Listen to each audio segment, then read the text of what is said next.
Hello and welcome back to Kim Reads as we continue with Happy Birthday Kit. Chapter 3, Grace.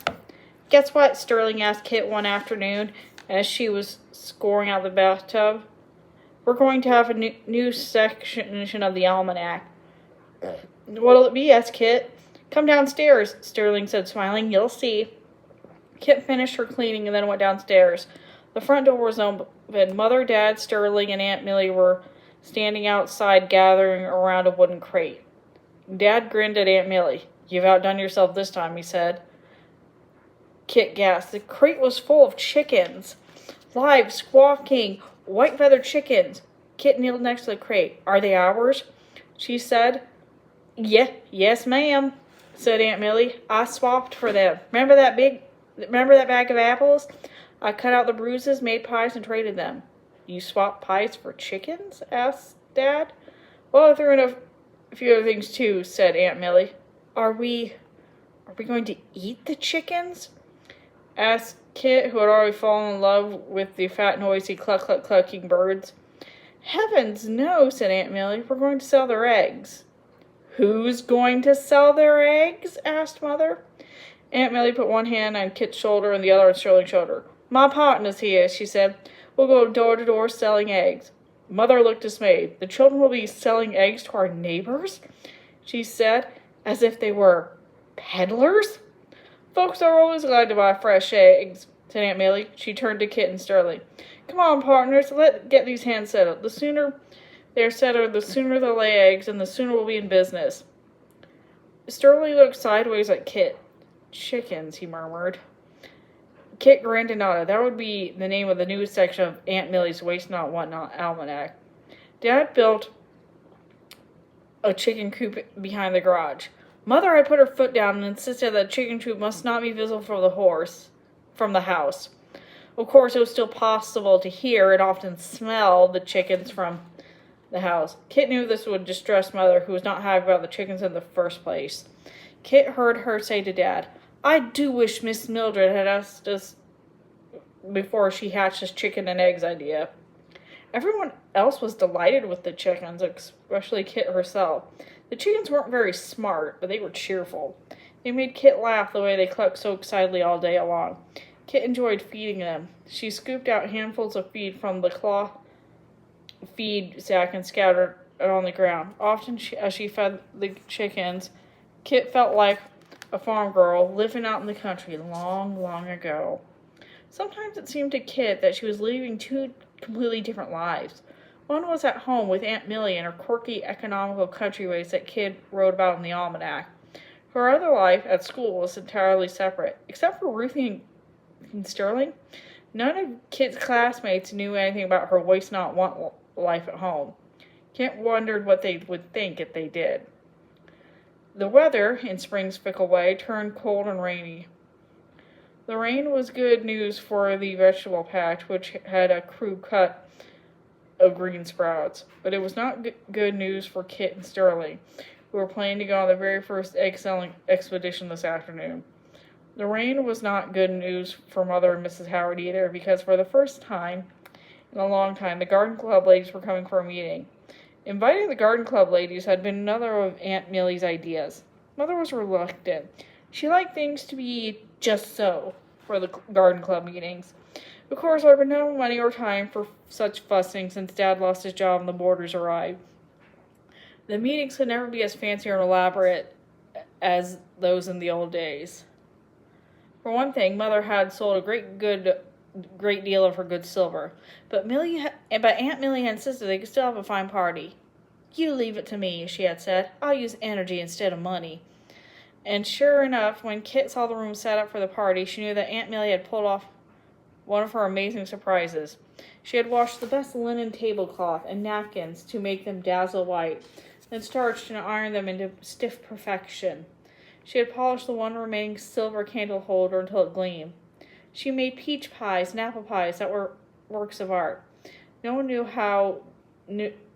would know the peaches came out of dented cans and the apples were bruised. And no one would ever guess that her dainty tea sandwiches were made of crushed bread with the crust cut off and the wilted watercress she made crisp by soaking in the cold water overnight. Aunt Millie had dusted, polished, and swept the house till it shone despite the gloomy weather outside.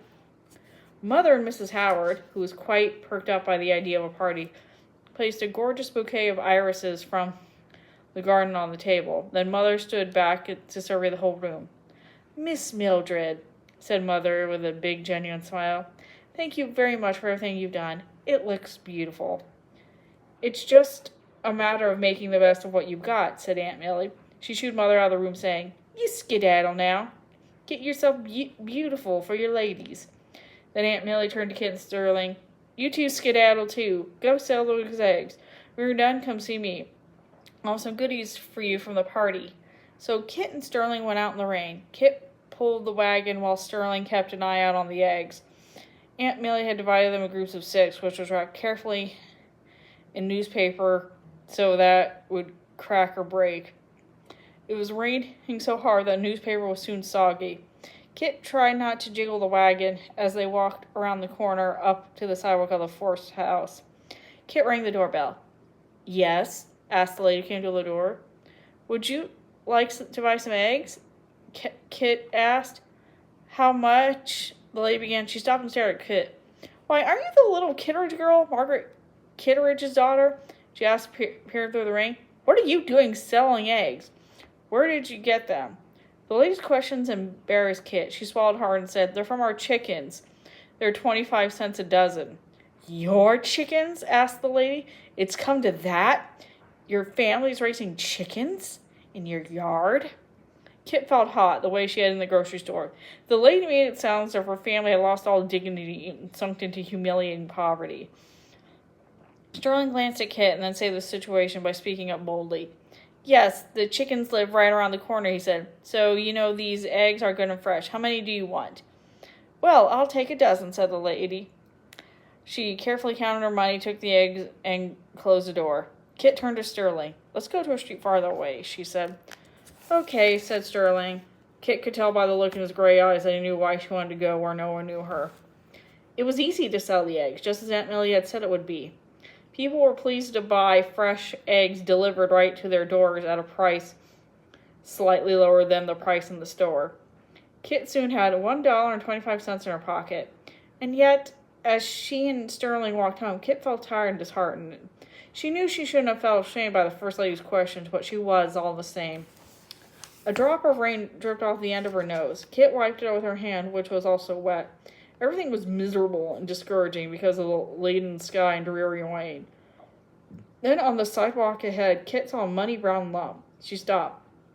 "What is it?" asked Stirling. Kit knelt down next to the lump. "It's a dog," she said, gently touching one for her ear. "A poor, starving, pitiful dog."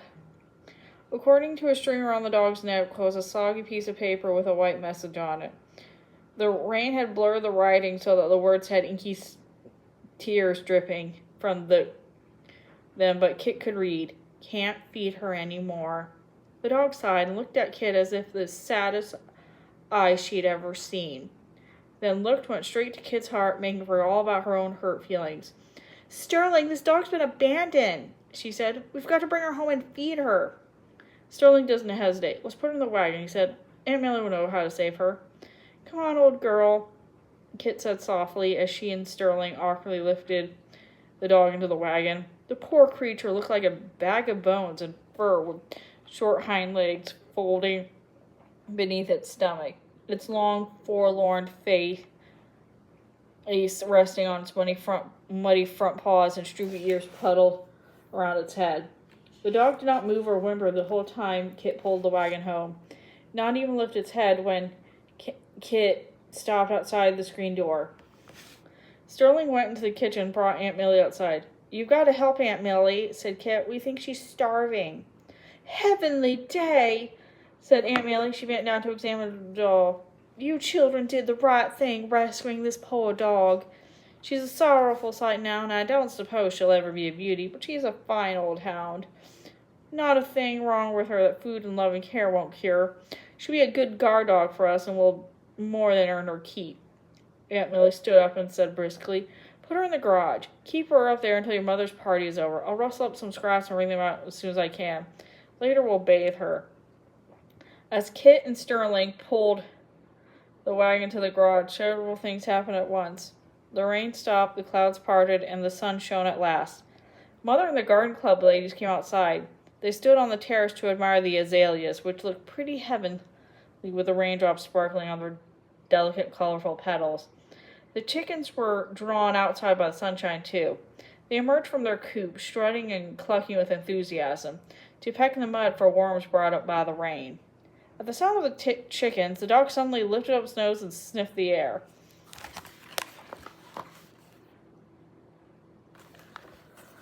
To Kit and Stirling's astonishment, the dog threw back its head and let out a loose, blood-curdling howl. The lady screeched, the chicken squawked, and the dog bolted out of the wagon and took off the chickens like a shot, barking loudly. Its lope was ungainly and awkward, but it was amazingly fast. Before anyone knew what was happening, the dog had chased some of the chickens across the lawn and onto the terrace, right into the middle of the ladies. The ladies protested as loudly as the chickens as the dog herded them into the dining room, closely followed by Kit and Stirling. Feathers flew. Kit chased the chickens and the dog around the tea table, trying to call above the ladies' shrieks. Dad, Charlie, and some of the other boarders thundered downstairs, shouting, "What's going on?" Aunt Millie heard the racket and burrowed out of the kitchen, flapping her apron at the chicken and shouting instructions at Kit. Finally, Kit took a flying leap and tackled the dog. In doing so, she jostled the table. The china rattled like chattering teeth. The center piece of flowers rocked wildly. The candle holder tottered, fell over, and then crashed to the floor. Somehow Aunt Millie and Stirling shooed the chickens, who were still clucking indignantly outside. Kit dragged the dog into the kitchen. She didn't dare take it outside unless the chickens were shoved safely in their coop. The calamity was over, the party was ruined. The ladies scooped up their gloves and purses and said hurried thank yous and goodbye to Mother and scurried home. The house was suddenly quiet. "I'm so sorry," said Kit when Mother came to the kitchen. "You should apologize to Miss Mildred," said Mother worriedly. "She's the one who works so hard to make this party beautiful." Mother shook her head. "For myself, I don't know whether to laugh or cry. I've never seen such a disaster in all my life. Where on earth did that filthy dog come from?" Aunt Millie says," Kit began, but Mother held up her hand. "Stop," she said. "Don't bother telling me. The dog is one of Miss Mildred's rescue projects." Well, I feel like the kid should explain that they found her in the rain. Just taking her home for a bit. Anyway, "I'm grateful for all her hard work these past weeks, but I'm at my wit's end. My home has not been my own since..." Mother didn't finish her sentence, but she didn't need to. Kit knew that she was going to say, "since Miss Mildred came." Mother put her hands on her hips and leaned forward. "You," she said to the dog, "smell. But Miss Mildred can never resist a hopeless cause, so I guess we're stuck with you. Well, I hope you're happy, dog. It's thanks to you that my garden club party was the party to end all parties." The parties to end all parties, thought Kit. Oh dear.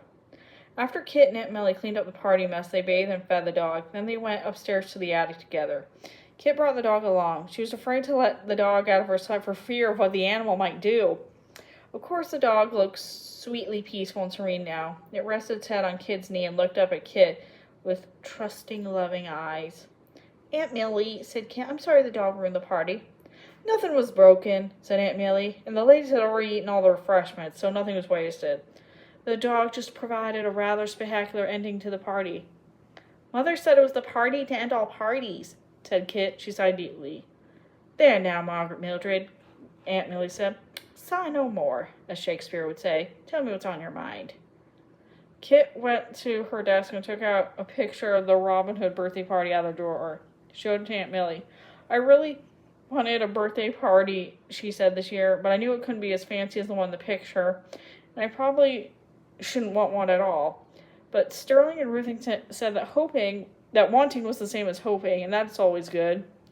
Kit sighed again in spite of Shakespeare. They were wrong. After what happened today, there's absolutely no chance there will be any party for me. I was stupid to hope. "Well," said Aunt Millie crisply, I happen to agree with Ruthie and Stirling. I hate to give up on anything. Not hopes, not parties, She smiled. Not even a homely creature like this dog you found who trips over her own feet and causes all kinds of trouble. Aunt Millie's word made Kit feel better. She hugged the dog. What should I call her? She asked. There's only one name for a dog as clumsy and ungraceful as that, said Aunt Millie. What is it? Asked Kit. Grace, said Aunt Millie. So Grace it was. And that's the end of that chapter. Thanks for listening. Goodbye.